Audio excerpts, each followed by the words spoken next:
Ahojte, moje meno je Filip, nachádzame sa na Bajkalskej 2B v Najšporte v Bratislave a v dnešnom videu si ideme povedať, ako si vybrať tie správne lyže pre mužov.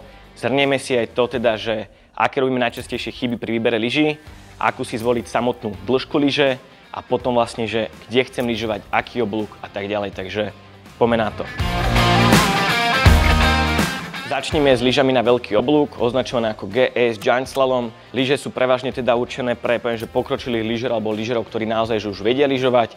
Samotná lyža sa skladá väčšinou teda už minimálne teda z dreveného jadra alebo teda zo sendvičovou konštrukciou, kde máme teda titanál, drevo a titanál. Takže tá lyža naozaj veľmi tuhá.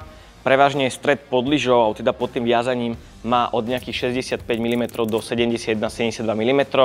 Takže je to lyža naozaj na skôr upravenú zjazdovku, čiže je to teda do obeda, keď je raný Manchester, lyža na väčší oblúk a naozaj do tej lyže treba hlavne dobre zaprieť, aby správne držala.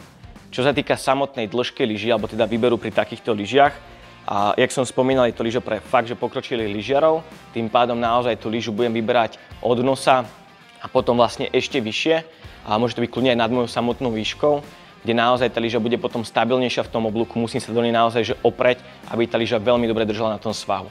Nie je určená naozaj pre nejakého mierne pokročilého alebo nejakého začínajúceho lyžiara. Ukážem to teda na svojom príklade, ako mať správnu výšku tých lyží. Zoberiem si tieto naše rosiňovky, ktoré sú teda určené ako tiež na veľký oblúk, LT označené akože long term. Toto je za mňa ako keby ideálna výška pre toho že pokročilého lyžiara.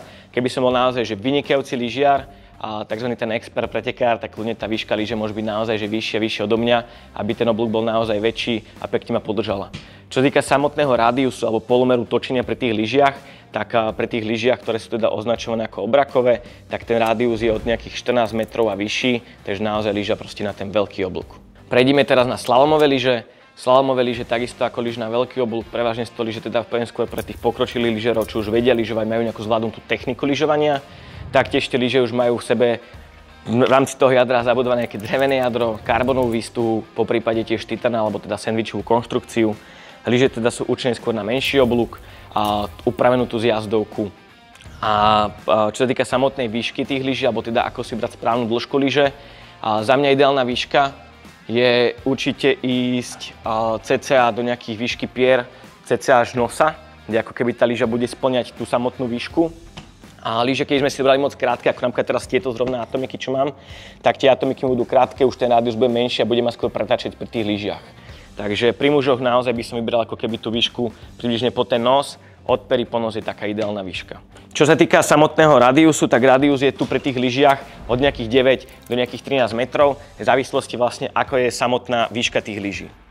No a teraz si poďme tú najpredávanejšiu kategóriu, to sú lyže univerzálne. Lyže univerzálne na fakt, že celodňové lyžovanie, lyže určené, či už to je fakt, že začiatočník, mierne pokročilý alebo naozaj pokročilý lyžiar, viem si tam tú lyžovačku na celý deň vychutnať.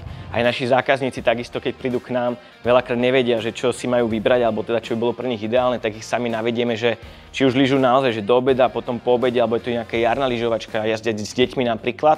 A či je to nejaká pomalšia jazda, alebo teda nejaká rýchlejšia jazda, tak tie univerzálne lyže sú naozaj jednoznačne najpredávanejšie.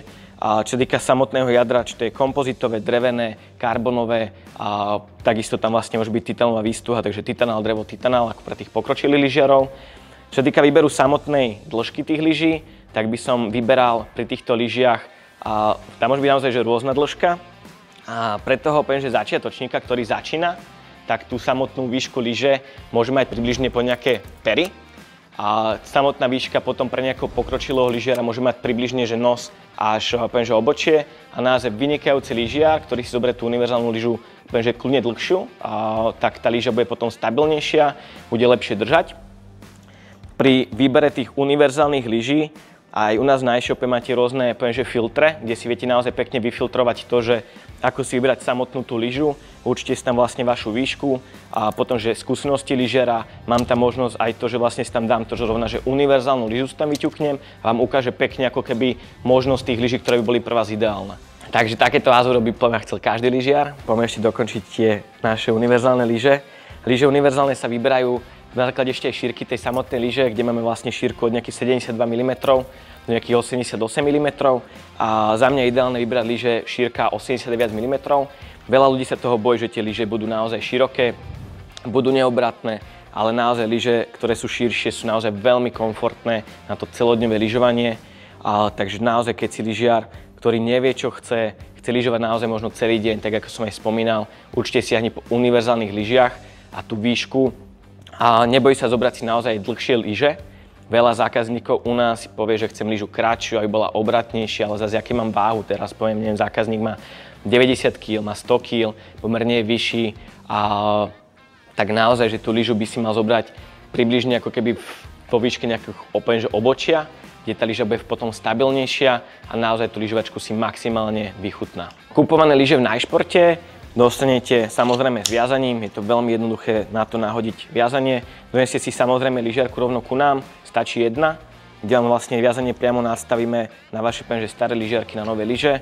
Pokiaľ si lyže budete kupovať cez e-shop, tak máte tam kolónku, kde si zadáte veľkosť lyžiarky v milimetroch. A veľkosť lyžiarky v milimetroch, veľa lyžiarok to má napísané z vonkajšej strany na lyžiarkách.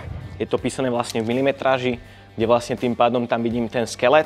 Je to dĺžka od špičky po petu a na základe tej dĺžky nastavíme potom rovno viazanie na vašu váhu a na dĺžku tej samotnej lyžiarky. Ako si brať správnu tuhosť lyže, tvrdosť lyže, tak je naozaj veľa faktorov, ktoré na tom budú závisieť. Či to je samotná nejaká hmotnosť jazdca, či už som lyžoval, či možno športujem mimo lyžovania, tak to je naozaj veľmi zásadné. Môžeme si to povedať na určitých príkladoch. Lyžiar začiatočník, ktorý ide naozaj prvýkrát na svah, povieme, že junior, tak pre ňo môže byť ideálna naozaj kompozitová lyža, ktorá je penová, veľmi jednoduchá. Ten lyžiar prevažne bude chcieť jazdiť skôr asi pomalšie, bude sa učiť ešte nejakú techniku lyžovania, možno nám ten junior ešte bude rásť a keď vyrastie, tak potom môžeme zvoliť nejakú tvrdšiu lyžu. Lyžiar, ktorý je mierne pokročilý, volil by som lyžu pre ňoho nejakú drevenú, prevažne, že približne má váhu okolo 70, možno 80 kg, tak nech má drevenú lyžu. Lyžiar začiatočník, ktorý je vo váhe okolo 90, možno 100 kg, niečo plus a nešportuje, tak kľudne môže zvoliť drevenú lyžu, plus keď tam je nejaká kombinácia karbonu, poprípadne jedna titanová výstuha pod viazaním. Lyžiar začiatočník, ktorý si není úplne istý tým, že či si má zvoliť kompozitu alebo drevenú lyžu, ja by som mu aj tak zvolil určite drevenú, ktorá áno, je určite drahšia, ale je to investícia na niekoľko rokov, nekúpime lyže iba na jednu sezónu, ale keď si nie si úplne istý tým, že čo si vyberiem, tak dojde k nám do požičovne, máme tam stovky lyží, vieš to požičať na jeden deň, na víkend, na týždeň, alebo si to vieš požičať na celú sezónu. Lyže, lyžiarky, aj palice. A keď som lyžiar naozaj že pokročilý, poviem, že veľmi dobrý, mám zvládnutú veľmi dobrú techniku lyžovania, tedy môžem kľudne siahnuť po lyžiach, poviem, že tvrdších, kde mám nejakú sendvičovú konštrukciu, takže titanál, drevo, titanál. Kľudne môžem mať váhu aj 80 kg a tú lyžu, pokiaľ mám dobre zvládnutú techniku, tak viem pretlačiť. Pokiaľ mám tú váhu vyššiu, tak naozaj budem si aj po tých sendvičových tvrdších konštrukciách. Každá značka lyží, ktorú aj my máme k ponuke, tak majú naozaj výber od kompozitových až po sendvičové lyže, takže ten výber naozaj obrovský. A ten výber je naozaj veľmi ťažký a určite odporúčam prísť, ak máte tú možnosť k nám do predajne. Ak nemáte, tak máme tam naozaj veľmi dobré filtre na našom e-shope, kde si to viete celé vyfiltrovať. Pri výbere lyží, keď idem pozerať univerzálne lyže, tak je veľmi dôležité, keď som lyžiar fakt, že rekreačný, alebo teda poviem, že aj športový a chcem si tú lyžu naozaj že užiť a tú lyžovačku. A siahol by som určite po lyžiach, ktoré sú s rockerom. Vysvetlíme si, čo je rocker. Zoberieme si teraz tieto štrkly, švajčiarske vynikajúce lyže. Za mňa je jedný z najobľúbenejších. Je tam rocker. Rocker je vlastne to, že keď si všimnete, špičky sa od seba rozdeľujú v tomto bode. Hej. Tým pádom vlastne tú lyžu si môžem kľudne zobrať dlhšiu, lebo reálna plocha, ktorá sa dotýka toho svahu, keď je to na svahu, končí v tomto bode, čo niektoré lyže sú teda vyššie položené, alebo teda tá styčná plocha, ktorá sa dotýka toho svahu, je vyššie. Že tým pádom to zabezpečí to, že tie lyže, keď idem na ten svah, tak vlastne tá lyža samotná nadíde na ten rozbitý kopec, zahraním to, až v tomto bode to vlastne začína rezať. Takže nám to uľahčí zatáčanie, takže to volá, že rocker. Na čo by som určite ešte dal pozor, keď budem vyberať lyže, je sidewall, takzvaná stena lyží. Veľa lyží, ktoré sú teda kompozitové, ten sidewall nemajú, tým pádom torzná tuhosť pri tých lyžiach je naozaj veľmi slabá. Znamená to, že vlastne tá lyža z prehnania na prehnanie sa môže naozaj vytáčať, takže vlastne keď idem rýchlejšie na tých lyžiach, tak tá lyža už toľko nedrží a môže mi to ako keby spôsobiť problém pri tom rýchlejšom lyžovaní. A lyže, ktoré majú sidewall, prevažne sú to lyže teda už s tým dreveným jadrom, ktoré sú naozaj kvalitnejších materiálov, tá lyža bude oveľa stabilnejšia a naozaj tá torzná tuhosť mi tam bude veľmi dobre držať. Takže tá lyža bude oveľa stabilnejšia pri väčších rýchlostiach. A čo sa týka toho sidewall alebo tej steny, tak vlastne či to sú lyže slalomové alebo sú to lyže na veľký oblúk, po prípade aj tie univerzálne, tak naozaj tá kategória každých tých lepších lyží ten sidewall má. Napríklad tu pri týchto atomikoch to je vlastne táto čierna hrana, pri týchto Salomonoch je to zaujímavé, že používajú vlastne sidewall z recyklovateľného materiálu, tým pádom ten materiál vlastne zase eko a zase ako keby dodáva tú tuhosť tým lyžiam. Už keď ste si lyže kúpili nové, alebo ste si ich objednali teda cez e-shop, je veľmi dôležité dbať na to, aby boli správne nadstavené. Môžeme si to ukázať na príklade. Máme tu atomiky, ktoré majú nejakú dĺžku skeletu. Skelet vlastne dĺžka vonkajšieho plastu od špičky po petu. Je to písané vlastne takto väčšinou na pete, kde je vlastne ten skelet napísaný. Táto konkrétna má 315 mm. A pri tom samotnom nadstavení je veľmi dôležité naozaj, aby to bolo dobre nadstavené, kde to nastavíme proste na vašu váhu. Potom skills lyžovania, takže vlastne aký som samotný lyžiar a samotná tá dĺžka tej lyžiarky. Ak si náhodou s tým neviete rady, tak určite sa zastavíte v nejakom, poviem, že odbornom servise, kde vám to naozaj špecialisti nadstavia presne podľa vašich potrieb. U nás na e-športe máte možnosť, ak vám tie lyže náhodou nesadnú, či to bude teraz cez e-shop alebo u nás na kamennej predajni kupované, viete dosť vymeniť kľudne za iné. A snažíme sa v e-športe vždy poradiť tak, ako keď sme boli na vašom mieste, takže vieme, že naozaj od nás budete maximálne spokojní. A ak si stále nie ste istí, tak určite aj tak stále odporúčam prísť osobne, kde vám naši odborníci poradia, či už v Bratislave, v Trenčine alebo na Kubínskej holi a viem, že ten výber bude naozaj 100%. Takže v dnešnom videu sme si povedali, ako si brať správne pánske lyže a vidíme sa na lyžiach.